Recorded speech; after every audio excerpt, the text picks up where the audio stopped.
Halo teman-teman, selamat pagi. Berjumpa lagi dengan Bu Ika. Hari ini Bu Ika akan membawakan cerita untuk teman-teman. Namun sebelumnya, terlebih dahulu kita berdoa dulu ya. Kita lipat tangan, kita tutup mata. Tuhan Yesus, kami mengucap syukur untuk berkat-Mu, sehingga pada pagi hari ini kami dapat berkumpul untuk mendengarkan cerita. Walaupun kami di rumah masing-masing, tapi kami percaya Bapa, Engkau akan memberkati kami satu persatu. Inilah doa dan permohonan kami berdoa dan mengucap syukur. Haleluya, amin. Amin. Nah, sebelum mendengarkan cerita, Bu Ika akan ajak teman-teman untuk bernyanyi. Kira-kira menyanyi apa ya teman-teman? Kita akan nyanyikan satu buah lagu. Apa ya? Itu loh. Hari ini harinya Tuhan. Yuk, 1, 2, 3. Hari ini harinya Tuhan, harinya Tuhan. Mari kita bersukaria, bersukaria. Hari ini harinya Tuhan, mari kita bersukaria. Hari ini harinya Tuhan. Hari Senin, hari Selasa, harinya Tuhan, harinya Tuhan. Hari Rabu, hari Kamis, harinya Tuhan, harinya Tuhan. Hari Jumat, harinya Tuhan. Hari Sabtu, harinya Tuhan. Hari Minggu, semua hari, harinya Tuhan. Yeay. Nah, teman-teman, pagi ini Bu Ika akan cerita judulnya Lalat yang Kurang Bersyukur. Siapa yang di sini pernah melihat lalat? Ya, lalat biasanya menghinggapi makanan-makanan yang tidak ditutup, yang tidak bersih ya teman-teman. Biasanya di tempat sampah juga banyak sekali lalat-lalat. Nah, hari ini Bu Ika akan cerita tentang lalat yang tidak bersyukur. Nah, pada suatu hari ada seekor lebah. Lebah ini sukanya ambil makanannya di bunga-bunga, mencari nektar. Nektar itu seperti mencari itu loh yang ada di bunga yang manis itu loh, rasanya itu namanya nektar. Nah, si lebah itu cari nektar satu persatu, mereka cari ambil, tapi ada satu lebah yang kelelahan.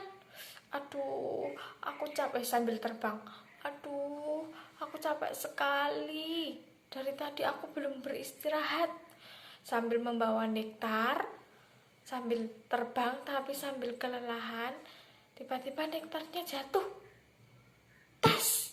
Loh, nektarnya jatuh. Tapi lebahnya nggak tahu teman-teman. Ternyata nektar yang jatuh tadi mengenai si lalat. Aduh, apa ini? Kena di sayapku. Dibersihin dulu ini. Dibersihin pakai mulutnya, tapi kok lalat merasakan manis loh. Kok manis sekali ini? Apa ya ini ya? Terus lihat di atas. Oh, ternyata lebah. Pantes ya lebah suka mencari makanan di bunga. Pantesan, soalnya manis.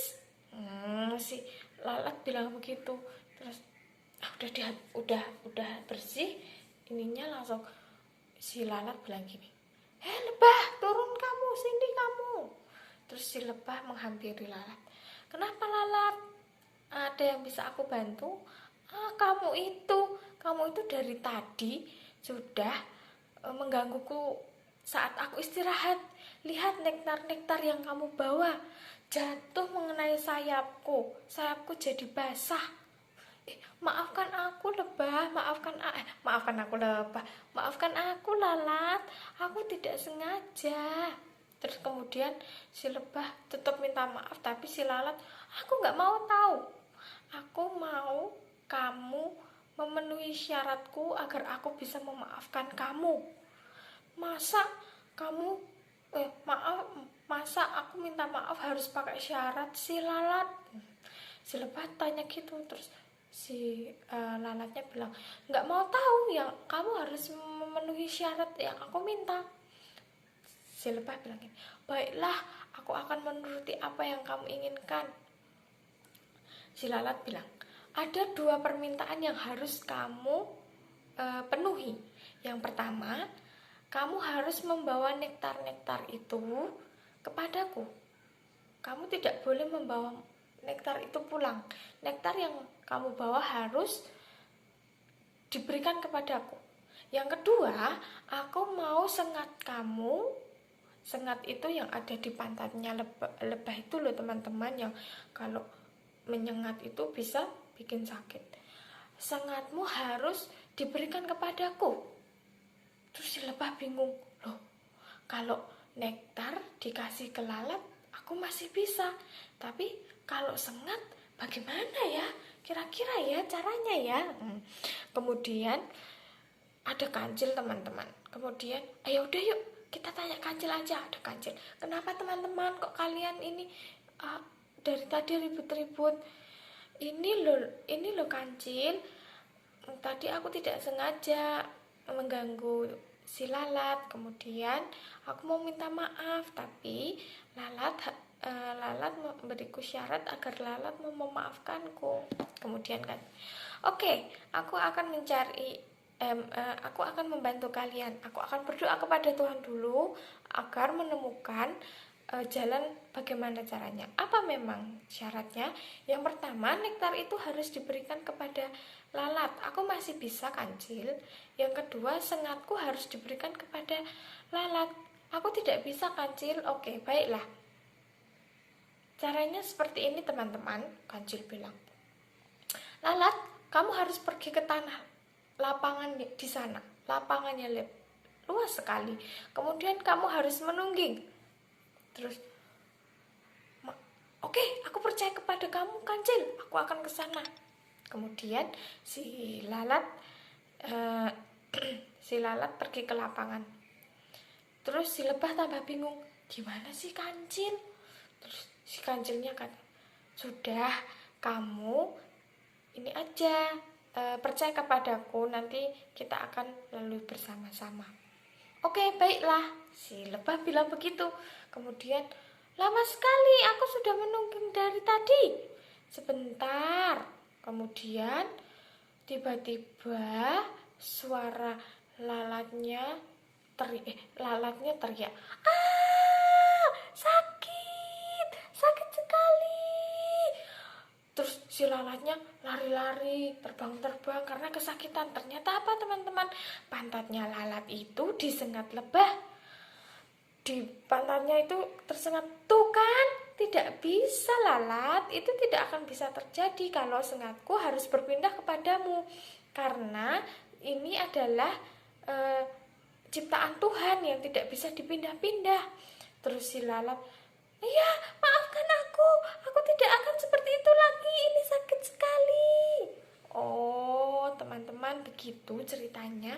Tadi itu si kancil menyuruh lalat menungging agar si lebah bisa memberikan sengatnya. Tapi ternyata sengatnya tidak bisa berpindah. Malah si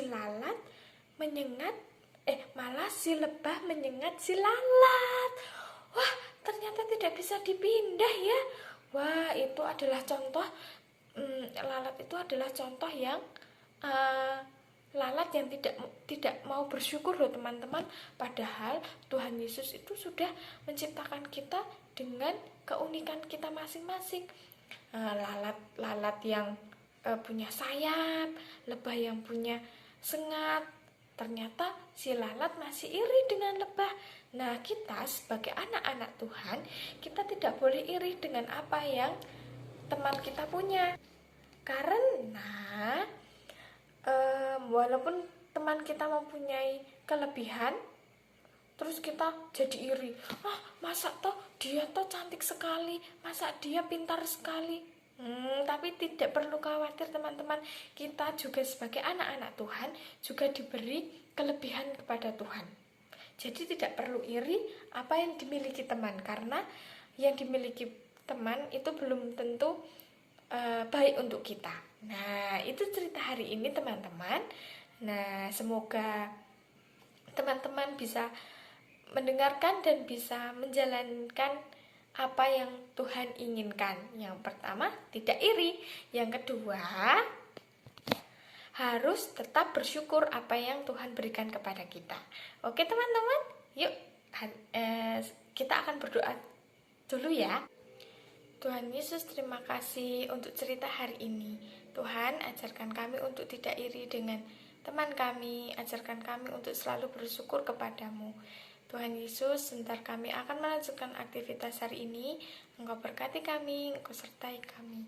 Kami serahkan hidup kami ke dalam tangan kuasa-Mu. Kami sudah berdoa dan mengucap syukur. Haleluya, amin. Amin. Terima kasih teman-teman sudah mendengarkan cerita hari ini. Dadah.